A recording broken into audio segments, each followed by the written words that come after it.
Let's beat the waiver wire. Get ahead of the game for week 9 right now on Fantasy Football Today Express. Okay, Dave, express yourself and tell me who are we picking up right now. Let's start and mention that in week 9, the Steelers and 49ers are on bye. So there are going to be players and DSTs that you're going to need to replace. By doing it now, you're saving yourself time and you're getting a leg up on the rest of the competition in your league. Congratulations for doing so in advance. Quarterbacks, Adam, start with the quarterbacks. Do whatever you want. Yeah. Let's start with the quarterbacks. Aaron Rodgers has the Patriots this week and then Houston in week 9 and then 2 games after that aren't so bad. If he were to get on the same page with Devontae Adams, I think he can do that. And then maybe also stay on the same page with Garrett Wilson. Maybe he could be a decent fantasy quarterback with a chance to have some really good numbers. So he would be my favorite guy. And he and every other player that we're going to talk about are rostered in under 65% of CBS leagues. So he's somebody that you can go and get. Russell Wilson, you could start this week. Bo Nix, you could start this week. This is if you're desperate at quarterback. But if we're stashing for week 9, Derek Carr could be back. He plays at Carolina. Could be one of those games like we saw from him earlier in the year where he doesn't throw a lot, but he puts up huge numbers. Drake May is at Tennessee. If they don't have L'Jarius Sneed back, or even if they do, Drake May's played pretty impressively, I'd say the last 6 quarters of his life.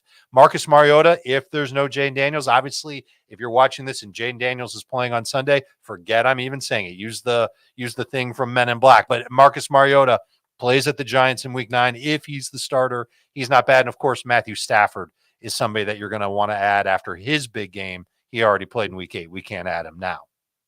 Yep. Running backs. Bo Nix at Baltimore?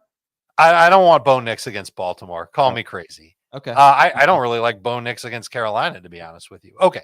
Running backs stink.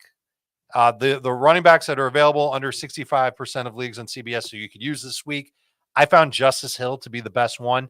Obviously, that changes if Bucky Irving doesn't play for Tampa, because then Sean Tucker could be the running back that works with Rachaad White. So you could stash Sean Tucker now, and then it's up to you whether or not you want to let him go. I like that talent. I just don't know if I can carry him on my bench for very long. He's the most stash-worthy running back that's out there, along with Tyjae Spears, Roshan Johnson, maybe for this week, if you're desperate at running back, Jaleel McLaughlin, and then other names like Trey Benson, Jalen Wright, Kamani Vidal. Receiver is where it's at, Adam.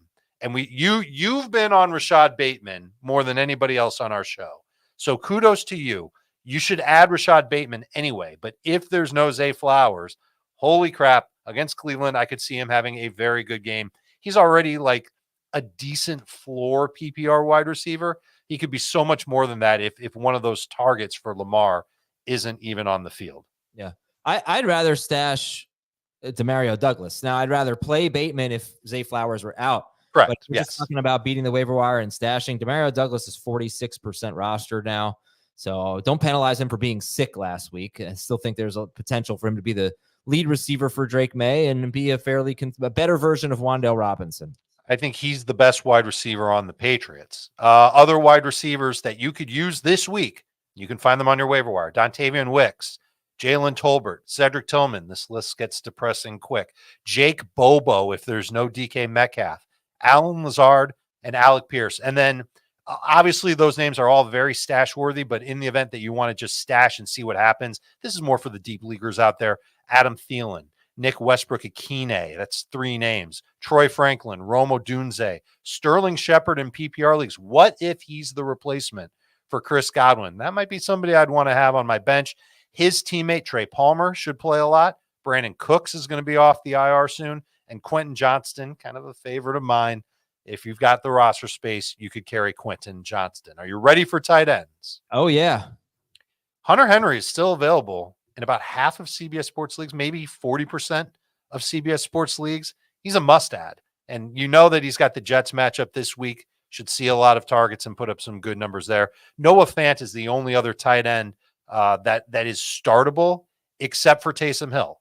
If Taysom Hill is out there, maybe he gets a little bit involved. Maybe he steals a touchdown from our boy Alvin, and he could be somebody that you could use this week. But I'd rather use Taysom next week when he's against Carolina. So he's a guy that you can grab and stash as a possible bye-week replacement if you've got George Kittle, if you've got Pat Freiermuth. Why have you been using Pat Freiermuth as your starter? I don't know. But if that's the case, then Taysom Hill is somebody that you can go and get and use next week, but stash him this week. Goes without saying that if TJ Hawkinson is somehow out there on your waiver wire, get him, put him. Oh, you can't. He already played. Never mind. You should have already done that. So that's bad advice. Jatavion Sanders is the only other tight end that's even worth a darn to stash, and we know what his quarterback situation is. So tight end's a little bit depressing. Running back's a little bit depressing. Wide receiver is cool.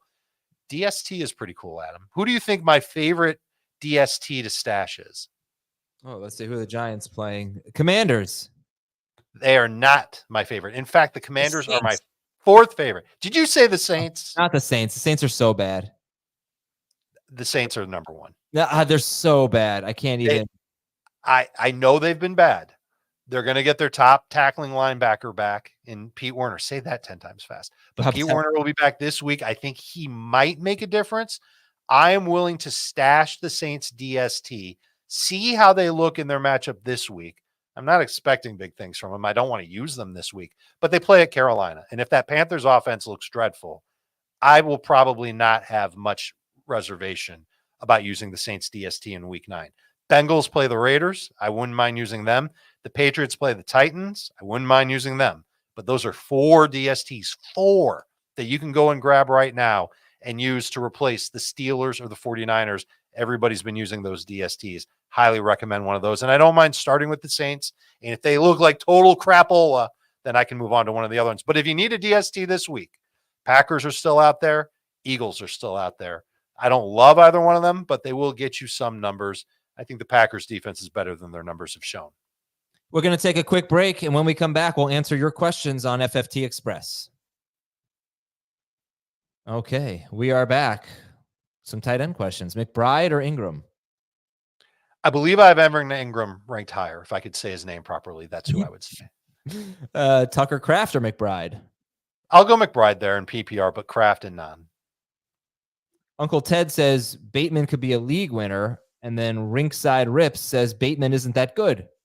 I think we should have them fight. I agree.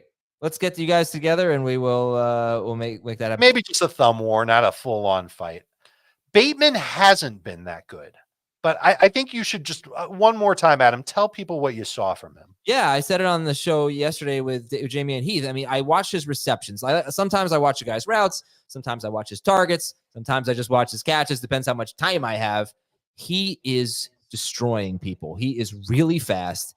He runs good routes. He gets open deep downfield. And, so that might be because, everybody's worried about Lamar Jackson and Derrick Henry and all that. Whatever the reason is, I mentioned that ESPN Analytics, I think they have him 5th with their open metric, 5th highest open metric. And then he does stuff after the catch too. And I reminded everyone, this was one of the most hyped players in the offseason. We just kept hearing Bateman's going to have a big year, Bateman this, Bateman that. It's not going to be a consistent thing, but I said you should roster him over Jamison Williams. You should roster him over Christian Watson. These are low target, big play guys. I'd rather take the guy who's on the Ravens offense.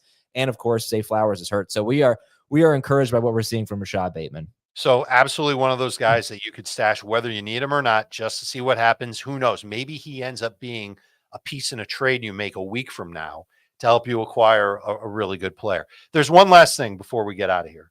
You had a hard time with the game of the week on the main show on Friday. Did you not? I did. I canceled it. You canceled it for a week.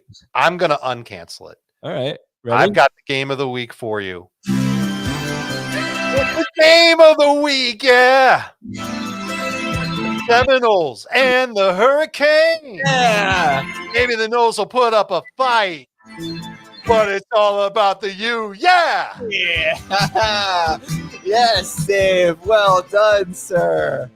All right. Let's crush those crappy Seminoles and have a wonderful weekend, everybody. We will talk to you on Sunday on Fantasy Football Today and Fantasy Football Today Express.